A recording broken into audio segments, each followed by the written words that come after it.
Bienvenidos a una nueva inmersión. Hay lecturas que simplemente te obligan a detenerte, a repensar absolutamente todo lo que creías saber sobre cómo cuidarnos y protegernos en un mundo que no para de girar. Ujú. Hoy tenemos entre manos una historia que es fascinante, un relato corto titulado Nasruddin construyó una muralla con agua.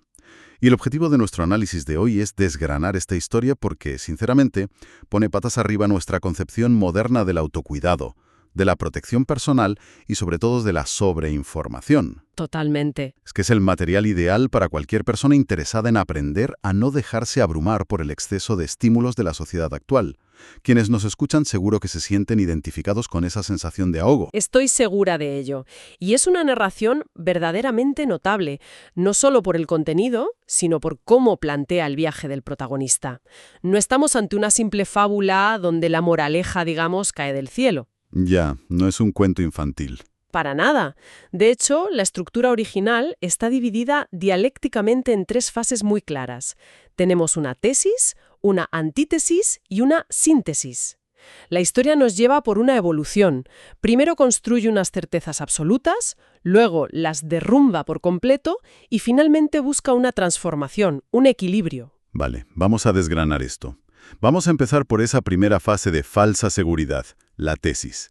La historia nos presenta a Burhan, un hombre que vive en el pueblo de Aksehir. Y Burhan está absolutamente orgulloso de su salud y de su control vital. Muy orgulloso. Tanto es así que ha construido muros físicos altísimos alrededor de su casa. Y sus hábitos, madre mía, sus hábitos son impecables, casi obsesivos. Cada mañana bebe agua purísima, cada tarde camina exactamente 30 minutos. Ni uno más, ni uno menos. Exacto. Y cada noche apaga las velas a una hora precisa. Nadie en el pueblo duerme más temprano, come más limpio, ni tose menos que él. Es la viva imagen del control absoluto. Representa esa creencia tan extendida, que vemos muchísimo hoy en día, de que el control físico estricto equivale a la seguridad total frente a la vida. Pero a ver, un momento. Si analizamos esto desde la perspectiva actual, tener rutinas físicas estrictas como salir a caminar, vigilar el sueño, cuidar la alimentación, es exactamente lo que recomiendan los médicos y psicólogos para mantener la salud mental. Claro, sobre el papel es lo ideal. Suena al típico directivo de hoy en día obsesionado con la optimización y las rutinas milimétricas. Entonces, ¿por qué la historia nos plantea esto como un problema? ¿No es un poco contradictorio atacar a alguien que simplemente se cuida? Es una observación fantástica. Y la clave está en que el problema no reside en el hábito en sí, sino en la expectativa que Burhan deposita en él. O sea, él no camina 30 minutos para disfrutar del paseo. Lo hace como quien pone un ladrillo en una fortaleza. Utiliza esas rutinas como un escudo emocional. Exactamente. Y es en este escenario de aparente perfección, de atrincheramiento, donde irrumpe la figura de Nasruddin. El sabio llega al pueblo montado en su burro, pero lo hace cabalgando al revés, dándole la espalda al camino. Una imagen absurda, claro. Muy cómica. Totalmente absurda. Pero tiene un motivo literal en el texto. Lo hace para mirar hacia atrás antes de mirar hacia adelante. Es una declaración de intenciones. Al pasar por la casa de Burhan, este le pregunta desde lo alto de su imponente muro qué está haciendo. Y Nasruddin no se queda callado. ¿Qué va? Nasruddin le responde que va a donde ya estuvo, y de inmediato le lanza una pregunta clave que rompe por completo con la arrogancia de Burhan. Le dice, ¿y tú a dónde vas desde allá arriba? Brutal. Y Burhan lógicamente no entiende nada de esta excentricidad. Se va a dormir temprano completamente satisfecho con su vida milimétricamente estructurada. Pero esa misma noche, toda su enorme fortaleza, esos muros altísimos de piedra, fallan por completo ante amenazas que son invisibles. Falla estrepitosamente. El relato describe cómo su vecino lo insulta a gritos desde lejos. Su hijo lo decepciona en silencio por algo que no se llega a nombrar. Y lo más destacable de todo, las noticias del mundo se cuelan por debajo de la puerta como humo, impidiéndole dormir. Y esto nos lleva a plantear el primer gran enigma del texto. ¿De qué sirve un muro que solo protege el techo, pero deja el suelo abierto? Qué buena pregunta. Si conectamos esto con la perspectiva general de cómo vivimos hoy, vemos la falacia en la vida de Burhan. Una rutina física absolutamente perfecta no sirve de nada si no existe una protección emocional acorde. Claro, el agua pura y los muros bloquean lo físico. Sí, pero son completamente inútiles contra el humo sutil de los conflictos humanos. Los gritos del vecino, la desconexión con su hijo o la angustia brutal que genera estar hiperconectado a las tragedias del mundo. Todo eso se filtra por debajo de la puerta. Aquí es donde se pone realmente interesante la historia. Pasamos a la antítesis, porque la historia da un giro radical. A la mañana siguiente, tras esa noche de insomnio y angustia total, Burhan sale corriendo desesperado a buscar a Nasruddin. Lógico, está en crisis. Le grita que sus muros no funcionan, que durmió las horas correctas pero su mente no descansó, que comió limpio pero se sintió enfermo por dentro. Y encuentra a Nasruddin en el mercado en una situación bastante cómica. Estaba intentando vender la misma gallina 2 veces. Esa imagen de la gallina no es casualidad. Subraya su naturaleza de maestro que rompe constantemente las reglas de la lógica. Lo hace para obligarte a pensar de otra manera. Cuando Burhan le expone su enorme crisis, Nasruddin, sin siquiera darse la vuelta, le da un consejo aparentemente sencillo. Le dice, derríbalos. Derríbalos. Burhan duda, le pregunta si se refiere a los muros físicos y Nasruddin le aclara que se refiere a todo, a los sistemas, los hábitos, las rutinas rígidas.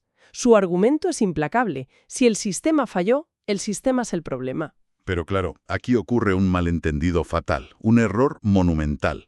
Nasruddin le aconsejó derribar los muros, es decir, deshacerse de esa rigidez enfermiza que lo aislaba. Sin embargo, Burhan no entiende la diferencia crucial y derrumba la casa entera. Es el clásico pensamiento polarizado, de todo o nada. Burhan confunde quitarse la armadura con arrancarse la piel. Tal cual. Y empieza una espiral destructiva fascinante de ver. Burhan se convierte en un hombre muy obediente a su propia desesperación.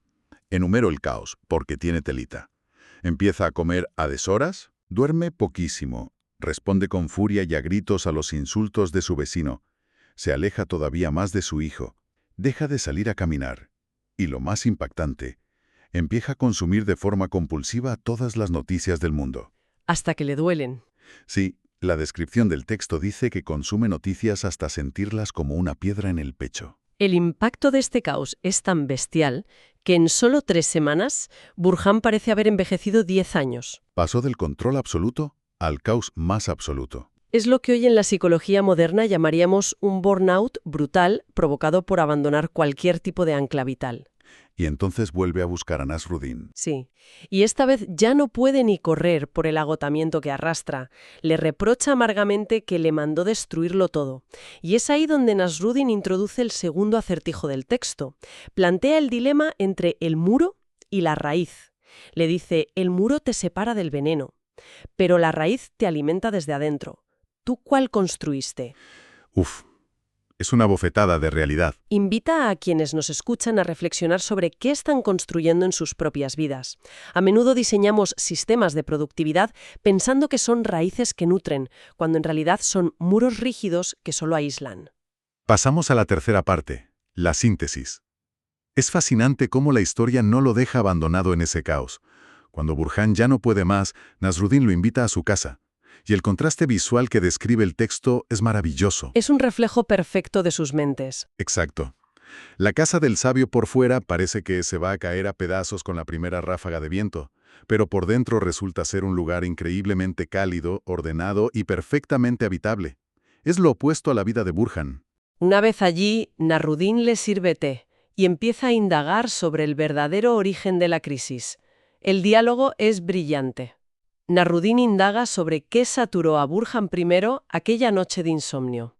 Burhan responde lo que cualquiera respondería, que fue culpa del vecino que gritaba. Claro, pero Nasruddin niega con la cabeza y le dice que eso fue lo último en ocurrir.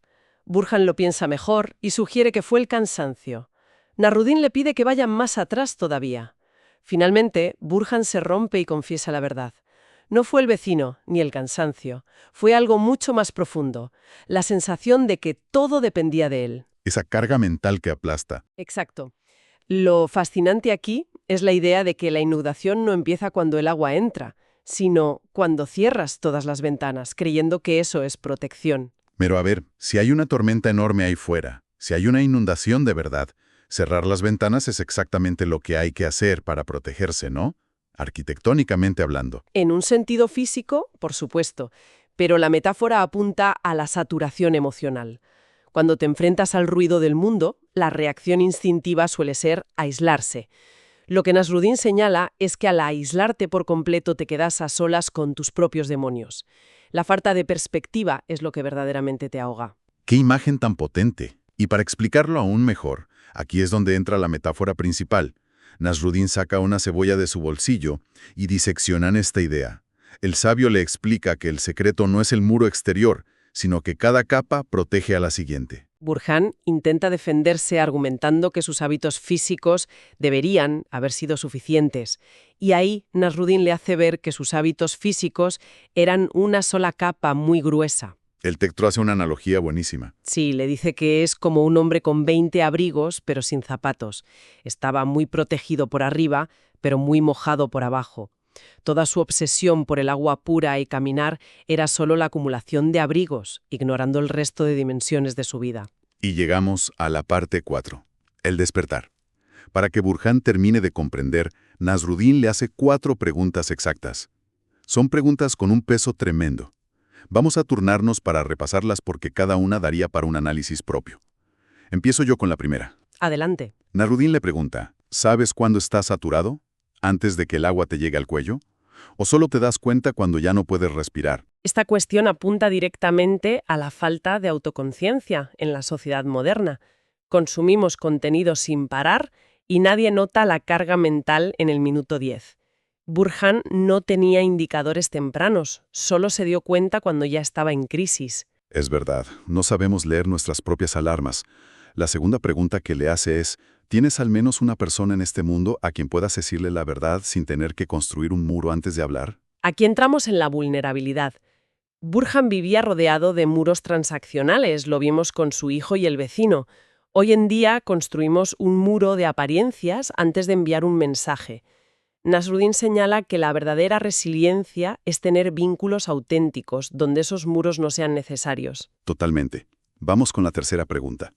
¿Cuándo fue la última vez que hiciste algo que no tenía absolutamente ningún propósito, excepto que te hacía sentir vivo? Fíjate que esta duele especialmente hoy en día. Vivimos en una cultura que penaliza el tiempo no productivo. Si alguien pinta, se le dice que abra una tienda online. Hacer algo inútil por pura alegría es, en realidad, una de las capas de protección más esenciales. Y la cuarta y última pregunta. ¿El coste de tus malos hábitos te pesa más que el placer que te dan? ¿O todavía el placer gana fácil? Es una evaluación constante e incómoda. Cuando Burhan se entregó al caos consumiendo noticias, estaba en un bucle.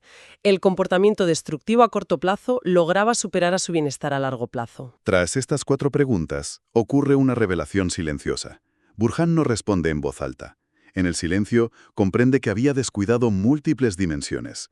Había descuidado su energía, su voluntad, sus emociones, su mente. A su hijo, al mundo y algo innombrable en su interior. Las piezas, por fin, encajan en su cabeza. Entonces, ¿qué significa todo esto? Burhan le pregunta por dónde debe empezar a reconstruir. Y la imagen es impactante. Nasruddin coge la cebolla entera y la muerde sin pelarla. Su consejo final es, empieza por la capa que más te duele ignorar. Una instrucción incómoda pero sanadora. No le dice que empiece por lo fácil, sino por aquello que genera más fricción interna. Requiere muchísima valentía. Llegamos al desenlace, al outro de esta historia. El relato nos deja un último gran enigma. Nasruddin plantea la situación de una fortaleza perfecta, con agua, comida y paredes gruesas. Pero una noche arde desde adentro. ¿Cuál es el significado de esto? Es la última gran reflexión del texto. La respuesta que revela la historia es que la fortaleza nunca falló, porque nunca existió. Solo había un hombre que no aprendió que la defensa más importante es contra los propios pensamientos que te dicen que ya estás protegido. El fuego venía de la ilusión de seguridad. Es devastador visualmente. Tras esto, Nasruddin se monta en su burro, pero esta vez mirando hacia adelante. Y cuando le preguntan a dónde va, dice que va a saturarse de horizonte, que es la única saturación que cura. Un cierre magnífico.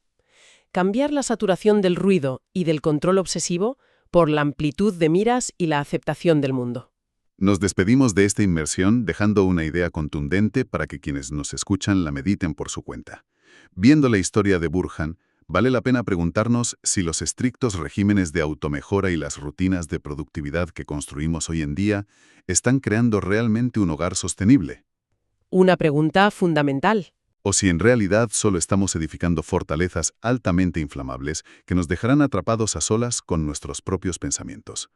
Muchas gracias por acompañarnos en este análisis.